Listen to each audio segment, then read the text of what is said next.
cap আনতে cap হয়ে যাবে অমৃত গো অমৃত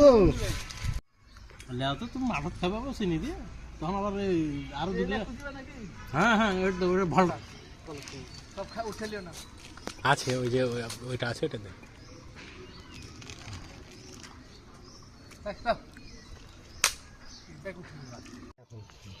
দ্বিতীয় সংগ্রহ চলছে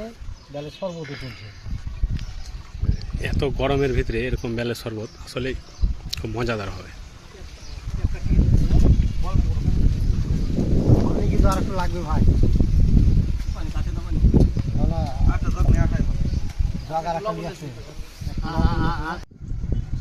চিনি চিনি খেলে এটা দাও অল্প মিষ্টি হলে ভালো বেশি মিষ্টি তো যেটা ইয়ে করে আপনারা খান খান খান পরে খান মুরব্বীর আগে মুরব্বি পয়সা খাতে হয় খাওয়া আগে নেই কেমন লাগছে খেতে আলহামদুলিল্লাহ খুব অমৃতর মতো